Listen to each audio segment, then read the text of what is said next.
Good morning. কেমন আছো তোমরা সবাই? আশা করি তোমরা সবাই খুব ভালো আছো আর আমিও কিন্তু বেশ আছি। এখন বাজে ওই সকাল ৮:৩০ মতো। তো এখন থেকেই তোমাদেরকে সাথে নিয়ে ব্লগটা শুরু করছি। আশা রাখছি আজকের ব্লগটাও তোমাদের খুব ভালো লাগবে। আজকে যেহেতু মা এসেছে তাই একটু ব্লগটা দেরি করেই শুরু করলাম। যেহেতু সকালবেলা ঘুম থেকে অনেকটা দেরি করে উঠেছি আর তার সাথে মা এসেছিল অনেকটা রাত করে, বাবাও এসেছিল। বাবা ভোরবেলা চলে গেছে। তো যেহেতু সকালবেলা আবার ঘুমালে না ঘুমটা না ভাঙতেই চায় না। তো বাবা যেহেতু কৃষ্ণনগর হাটে গেছে তো সেইখান থেকে মানে জামাকাপড় কেনাকাটা করে তারপর কিন্তু বাড়ি চলে যাবে। আর এখানে আমরা সকালবেলা বাবা যাওয়ার পরে ঘুমিয়েছি। তারপরে কিন্তু ঘুমটা এতটাই লেগে এসেছে যে সবার ঘুম থেকে উঠে প্রায় ওই ৮টা মতো বেজে গেছে। মা নাকি আমাদেরকে ডেকেছিল কিন্তু আমরা এতটাই ঘুমিয়েছি যে মায়ের ডাকে আমরা সাড়াই দিইনি আর ঘুম থেকে উঠতেও পারিনি। তো ওঠার পরে মাকে বললাম যে তুমি তাড়াহুড়ো করে রান্নাটা বসিয়ে দাও মা, আর আমি যে ঘরের কাজবাজগুলো আছে সেগুলো একটু কমপ্লিট করে রাখি। তো মা ওইদিকে রান্না করতে চলে গেছে আর আমি এদিকে ঘরের বিছানাপত্র তুললাম। তারপরে যে সোফাটা আছে সোফার মধ্যে অনেকগুলো জামাকাপড় আগের দিনে জমে গেছিলো, তো সেগুলো আমার ভাঁজ করা হয়নি। তো ভাবলাম যে মা যখন রান্নাবান্না করছে, রান্নার চাপটা যেহেতু আমার হাতে নেই, তাহলে আমি এই কাজগুলো আপাতত কমপ্লিট করে রাখি। আর আজকে একটা জায়গা যাওয়ারও আছে, তো সেটা না হয় তোমাদের সঙ্গে পরে শেয়ার করছি। তার আগে যে সোফাটার উপরে কিন্তু অনেক দিন কিছু জিনিস জামাকাপড় মানে জমানো ছিল। যেমন ধরো আগের মাসে আমার ঠাকুমা শাশুড়ি এসেছিল, মানে হচ্ছে আমার বরের ঠাম্মা। তো উনি ছিল বলে কিন্তু এখানে অনেকগুলো ওই বিছানার চাদর, তারপর লেপ তোশক সব কিছু ছিল। যেহেতু উনি নিচে ঘুমায় না, মা বাবা ওরা নিচে ঘুমাতো আর ঠাম্মা থাকতো ওই বাইরের ঘরে। তো সেই জন্য প্রতিদিনের যা বিছানায় লাগে তো সেগুলো সোফার ওপর ছিল বলে এতদিন তোমাদের সঙ্গে সোফাটা আমি শেয়ার করতে পারিনি। আর আজকে যেহেতু সোফাটা ফাঁকা হয়ে গেছে, মা সব জিনিসপত্রগুলো গুটিয়ে রেখেছে। ঠাম্মা তো অনেক দিন হয়েছে গেছে, কিন্তু মায়ের সময় হচ্ছিল না যে এগুলো গুছিয়ে রাখবে। তো মা গুছিয়ে রেখেছে। তারপরে আমিও ভাবলাম যে সোফাটাকে ভালো করে ক্লিনিং করে রাখি, কারণ এই মানে একটা মাস ধরো সোফাটা কোনো ব্যবহারেই হয়নি। ওই জামা কাপড় এনে রাখতাম আর মা যা জিনিসপত্র রাখতো সেগুলো রাখতে রাখতেই কিন্তু এই একটা মাস কেটে গেছে কিভাবে। এই যে দেখেছো মা রান্না করছে, তো মাঝখানে আমি গিয়ে একবার দেখে আসলাম যে মা কি রান্না করছে। তো দেখছি বাটা মাছটা ভাজা করছে। তো ভাবলাম যে আমি ঘরের কাজগুলো একেবারে শেষ করে দিয়েই তবেই রান্নার দিকে যাব। মাকে বললাম হালকা পাতলা তুমি যা পারো তাই করো, তারপরে আমি এসে আবার করছি।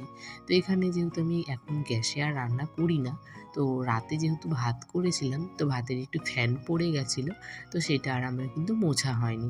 তাই ভাবলাম যে আজকে একটু মুছে নিই আর একেবারে ভালো করে মুছে রেখে দিই। যেহেতু পরে মানে ওই ২-১টা দিন পরেই তো আমি আবার বাবার বাড়ি চলে যাব, তাই ভাবলাম যে গ্যাস তো আর ব্যবহার করা হবে না। আর রাতের জন্য আজকে কিন্তু একেবারে রান্না করে নিয়েছি, কারণ শরীরটা সকাল থেকে খুব একটা ভালো যাচ্ছিল না, কারণ প্রচণ্ড ঠান্ডা ঠান্ডা ভাব লাগছিল একটা। আর এখন কি বলো তো, মানে কদিন থেকে না বৃষ্টি হচ্ছে সেই জন্য কিন্তু ভালোভাবে রোদও উঠছে না। ঘরের কাজগুলো আমি হালকা পাতলা করে তারপরে এসেছি রান্নাঘরে। মা যেহেতু বাটা মাছটা ভেজে রেখেছে, আর মা কি বলো তো আলু পেঁয়াজ দিয়ে টমেটো দিয়ে না মা সেরকম করতে পারে না। মানে আমার বাপের বাড়ির দিকে এসব খাবার হয় মানে খায় না।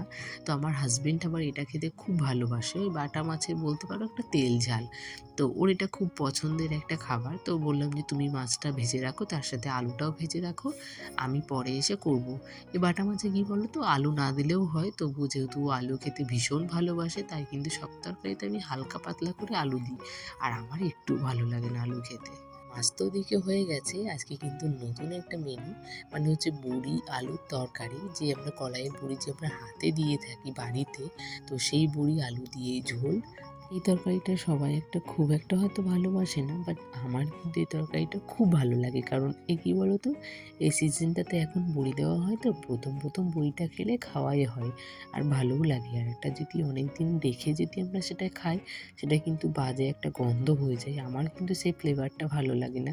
আর প্রথম প্রথম যে বড়ি দেওয়ার পরে পরে যে বড়িগুলো রান্না করে খাওয়া হয় না, সেটা ভীষণ টেস্টি আর খুব ভালো লাগে। আমরা তো ছোটোবেলায় এই বড়িগুলোকে বলতাম যে ফুচকা রান্না করেছে। এখন বড় হয়ে বুঝে গেছি। আজকের ছিল এই দুটোই মেনু, যেহেতু একটু ঝটপট কাজ করে একটা জায়গায় বেরোতে হবে, তো আজকে এই দুটো মেনু রান্না করে খাওয়া দাওয়া হয়ে গেছে। তারপরে আমি এখন ঘরটাকে মুছে নিচ্ছি। যেহেতু কী বলো তো, কোথাও গেলে না তার আগে যদি ঘরটাকে একটু ভালোভাবে পরিষ্কার করে না রেখে যায়, মনে হচ্ছে কোথাও গিয়ে একটু শান্তি পায় না। মনে হয় যদি বাড়িটাকে একটুভাবে পরিষ্কারভাবে পরিচ্ছন্নভাবে রাখতে পারি, তাহলে কোথাও গিয়ে একটু মনটা একটু বসে। নাহলে কিন্তু সবসময় বাড়ির দিকেই চিন্তাটা থাকে যে আমার বাড়িতে সব কাজ পড়ে আছে, কখন গিয়ে আমি সেই কাজগুলো কমপ্লিট করব। তো তার থেকে হয় না যে আমরা একটু আগে কাজগুলো শুরু করে ওই ঘরের কাজগুলো কমপ্লিট করে তারপরেই বাইরে যাব। আমি কিন্তু সবসময় তাই করি। ওই একটা টেনশন নিয়ে গিয়ে ওই বাইরের মধ্যে ঘোরাফেরা যাওয়া আমার দ্বারা এটা হয় না। তাই আমি সবসময় একটু কী বলো তো, বাড়ির কাজগুলোকে ভালোভাবে কমপ্লিট করে রেখে তারপরেই যাই। ঘরের কাজগুলো তো কমপ্লিট করে এসেছি। তারপরে তো বাইরে উনানের জায়গাটা এখনও ঝাড়ু দেওয়া বাকি আছে। তো মাকে বললাম যে, "তুমি একটু উনানটা লেপে দিও। এখন আমার আর সময় নেই। তো আমি এখন ওই যে উনানের পাশটা একটু পরিষ্কার করে আশেপাশেটা একটু ঝাড়ু দিয়ে তারপরেই রেখে যাচ্ছি।" মা বলল, "ঠিক আছে।" তো কড়াইটাও রেখে দিয়েছি। মাকে বললাম, "তুমি যদি সময় পাও তাহলে মাজবা। আর না হয় আমি এসে মেজে নেব।" তো মা এসে দেখছি মাজা হয়ে গেছে। তো আমাকে এসে আর কাজগুলো করতে হয়নি। কড়াইটা শুধু ছিল। আর বাকি যে বাসনপত্রগুলো সেগুলো আমি সব মেজে রেখে তারপরেই গেছি। এত তাড়াহুড়ো ছিল যে তোমাদের সঙ্গে আর ভিডিও শেয়ার করতে পারিনি। তো দেখো একেবারে রাস্তায় বেরিয়ে পড়েছি। এখন হাফ রাস্তারও বেশিটা এসে গেছি। তো এই যে আমরা এসেছি গোল্ড জুয়েলারি কিনতে, মানে হচ্ছে সোনার দোকানে। তো এই যে আমাদের এই শাখাগুলো অর্ডার দেওয়া ছিল, তো আজকে আমরা নিলাম। তো শাখাগুলোই বেশ ভালোই হয়েছে। আগে যখন এসেছিলাম তখন ভাবতাম হয়তো ভিডিও করাটা অ্যালাউ নেই। তবুও ভয়ে, ভয়ে একটু ভিডিও করেছিলাম। তাও তোমাদের সঙ্গে দেখো ঠিকঠাকভাবে শেয়ার করতে পারিনি। তো ওখানে আমাদের কেনাকাটা হয়ে গেছে। তারপর আমরা বাড়িতে এসে গেছি। এটা কিন্তু আমি নিজের জন্য কিনিনি। এটা কিন্তু আমার বোনের জন্য কেনা হয়েছে। ও যেহেতু বাইরে থাকে, তো বাইরে থেকে ওর একটা আত্মীয় এসেছে। এখান থেকে ও আবার যাবে ওখানে।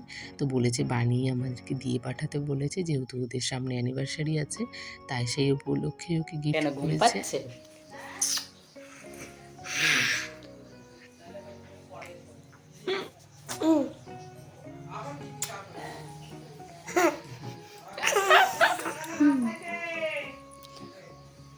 পাপা কি করছে? পাপা তো চোখ বাচ্ছে। চপ ভাজছে? হ্যাঁ। চলো আমরা গিয়ে দেখি নাকি। হ্যাঁ, চলো। দাঁড়া। আর দুপুর গেছি না, আর কোনো ভিডিও শ্যুট করতে পারিনি। শরীরটা এতটাই ক্লান্ত লাগছিল যে এসে ঘুমিয়ে পড়েছি। তার মধ্যে বরের সাথে প্রচুর ঝামেলা হয়ে গেছে। মানে টুকিটাকি ওর সাথে আমার কথা হয়েছে, মানে কথা কাটাকাটি হয়েছে। তো আমি ওকে কথা বলছিলাম, ও আমাকে কথা বলছেন। এটা জাস্ট আমাদের কিছুক্ষণের। এটা দিনের পর দিন আমাদের কখনোই যায় না। খুব গেলে হার্ডলি ওই আধা ঘন্টা। তার মধ্যে কিন্তু কাছে গিয়ে আমাদের সব ভিডিওটা ঠিক হয়ে বানাতে যায়। পারলাম না। এবার কারণটা বলি। কাছে গিয়ে ভিডিওটা বানাতে পারলাম না কারণ ওর সাথে আমার একটু ঝগড়া হয়েছে। তো ওর সাথে আমার কথা নেই। তো এই জন্য আমি ওকে কাছে গিয়ে বললাম না যে কী বানাচ্ছি, দূর থেকে একটু ভিডিও করে তোমাদেরকে দেখালাম যে রাগ হলেও নিজেই কিন্তু রান্না করে খেতে পারে। তো যাই হোক, আমি তারপর দেখি কথা বলে কি বলে না আমার সাথে। তো ওদিকেও ভাজছিল আর আমি ভাবলাম যে ঘরের কাজগুলো কমপ্লিট করে নিই, যেহেতু সন্ধে হয়ে গেছে। তো অ্যাকোরিয়ামে যে লাইটটা ছিল সেটা ভালো মানে জ্বালিয়ে দিলাম। তারপরে ও নিয়ে আসবে, ওটা খেয়ে দিয়ে আজকের ভিডিওটা আমি এখানে শেষ করব। তো চলো আমরা খেতে থাকি আর তোমরা আমাদের ভিডিওটি দেখতে থাকো। আর অবশ্যই তোমরা কমেন্টে জানিও যে ভিডিওটা কেমন লেগেছে। আর আমার যে নতুন নতুন বন্ধুরা এসেছো, সবাই একটু করে সাপোর্ট করো না গো। আর সবাই আমার চ্যানেলটিকে একটু সাবস্ক্রাইব করে দেবা, তাহলে তো আমি তোমাদের জন্য নতুন নতুন কন্টেন্ট নিয়ে আসবো। তো চলো আজকের মতো টাটা, গুড নাইট সবাইকে। সবাই ভালো থেকো।